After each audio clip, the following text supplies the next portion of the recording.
ในวันที่1 มิถุนายน 2025สถานที่ท่องเที่ยวสวนบรรดาเภาตั้งอยู่บ้านด่านซีเมืองนาไซทองนครหลวงวิจันทร์ได้จัดพิธีเฉลิมฉลองวันเด็กน้อยสากลและวันปลูกต้นไม้แห่งชาติเพื่อเป็นการประกอบส่วนในการสร้างสมดุลให้แก่ธรรมชาติก็คือประกอบส่วนให้แก่สังคมในการปลูกต้นไม้ให้เป็นป่า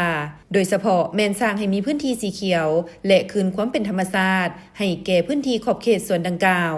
โดยมีท่านภูวงศ์พมิสิทธิ์ประธานหั่นคำภูวงศ์และสวนบรรดาเภาพร้อมแขกถึกเชิญภาคส่วนเกี่ยวข้องและน้องน้อยจากโรงเรียนอ้อมข้างเข้าร่วม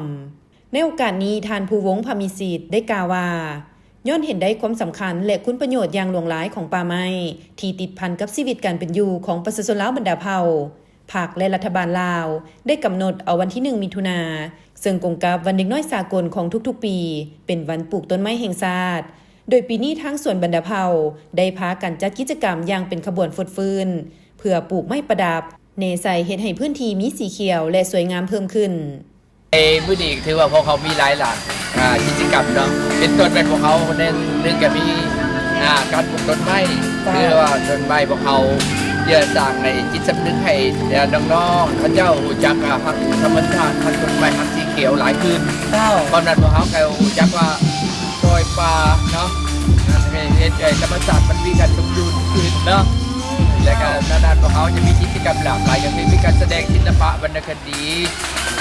การเดินแบบของนางงามเดินแบบของนักร้องอะไรกันมีการร้องเพลงต่างๆฉะนั้นกิจกรรมหลากหลายอยู่บนนี้เลยนะพวกเขาจะมีเรียกว่ามัดมือนี่เรียกว่าได้ร้องได้ลินได้ม้วนได้ชื่นมัดมือเลยนะเมื่อนี้เมนพิเศษก็คือพวกเขาเด็กน้อยมาพวกนี้นอกจากที่ได้ของขวัญแล้วพวกเขาจะมีทางเข้าฟรีได้เด็กน้อยสำหรับเด็กน้อยฉะนั้นไอ้เจ้าจักว่าเนาะมีการมาได้รับของขวัญแล้วก็ได้ม้วนได้ชื่นนี่แหละพวกเขาจะสร้างกิจกรรมแบบนี้ให้กับเจ้าเนาะตลอดระยะผ่านมาทั้งส่วนบรรดาเผ่าเห็นได้ความสำคัญในการปกปักรักษาทรัพยากรธรรมชาติและสิ่งแวดล้อมโดยเฉพาะแม่นการปกปักรักษาป่าไม้ซึ่งแสดงออกด้วยการเป็นเจ้าการในการโฆษณาปลุกจิตสำนึกให้แก่พนักงานและพ่อแม่ประชาชนลาวบรรดาเผ่าให้เข้ามามีส่วนร่วมปกปักรักษาป่าไม้ให้มีความอุดมสมบูรณ์คงอยู่คู่กับประเทศลาวก็คือประชาชนลาวและลูกหลานลาวตลอดไป